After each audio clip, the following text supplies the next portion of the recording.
सत्यनारायण कथा भाग 5 भूल का एहसास और भगवान की कृपा। कारागार में बंद व्यापारी और उसका दामाद दिन रात दुख भोग रहे थे। उधर घर पर उसकी पत्नी और पुत्री भी अत्यंत कष्टों में जीवन व्यतीत कर रही थी। एक दिन व्यापारी की पत्नी ने सुना कि पास ही कुछ भक्त श्रद्धा से सत्यनारायण कथा का आयोजन कर रहे हैं। वो अपनी पुत्री के साथ वहां पहुंची और भक्ति भाव से कथा सुनी।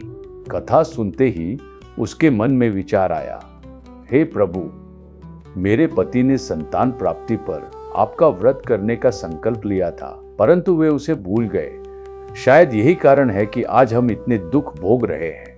उसने सच्चे मन से भगवान सत्यनारायण भगवान से क्षमा मांगी और वही संकल्प लिया कि अब वह विधि विधान से व्रत अवश्य करेगी। जैसे ही उसने श्रद्धा से पूजा और व्रत पूर्ण किया, उसी रात राजा को स्वप्न में भगवान ने दर्शन दिए और कहा, जिस व्यापारी को तुमने चोर समझकर बंदी बनाया है वह निर्दोष है, उसे तुरंत मुक्त करो।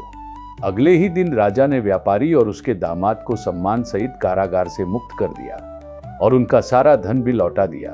व्यापारी को अपनी भूल का गहरा एहसास हुआ।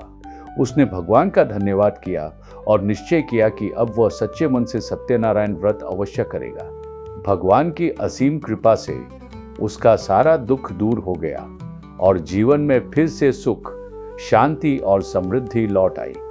अगले भाग में जानेंगे, जब व्यापारी ने व्रत किया तब भी एक छोटी सी भूल के कारण उसे फिर से परीक्षा का सामना क्यों करना पड़ा।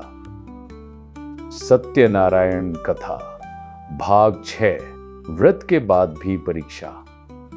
कारागार से मुक्त होने के बाद व्यापारी और उसका दामाद अत्यंत प्रसन्न हुए। उन्होंने मन ही मन निश्चय किया कि घर पहुंचकर वे श्रद्धा से सत्यनारायण व्रत अवश्य करेंगे। कुछ समय बाद वे अपने नगर की ओर लौटने लगे। रास्ते में समुद्र तट पर उन्होंने विश्राम किया और भगवान का स्मरण किया। तभी एक साधु उनके पास आए और विनम्र स्वर में पूछा, हे व्यापारी, तुम्हारी नाव में क्या भरा है?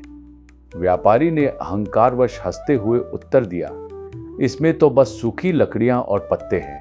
वास्तव में उसकी नाव में बहुमूल्य धन और वस्तुएं भरी हुई थी, लेकिन मजाक और अहंकार में उसने असत्य वचन कह दिया। वह साधु कोई और नहीं, स्वयं सत्यनारायण भगवान ही थे जो उसकी परीक्षा लेने आए थे। व्यापारी के असत्य वचन से भगवान अप्रसन्न हो गए। जैसे ही व्यापारी आगे बढ़ा, आप उसकी नाव का सारा धन सचमुच सूखी लकड़ियों और पत्तों में बदल गया। यह देखकर व्यापारी अत्यंत दुखी और चिंतित हो गया। उसे तुरंत अपनी भूल का एहसास हुआ कि उसने असत्य बोलकर भगवान का अपमान किया है। वह रोते हुए भगवान से क्षमा मांगने लगा, हे प्रभु, मुझसे भूल हो गई। मैं अहंकार में सत्य छुपा बैठा, कृपा करके मुझे क्षमा करे। उसकी सच्ची पश्चाताप भरी प्रार्थना सुनकर भगवान का हृदय पिघल गया। उसी क्षण नाव में रखा सारा धन फिर से पूर्ववत हो गया।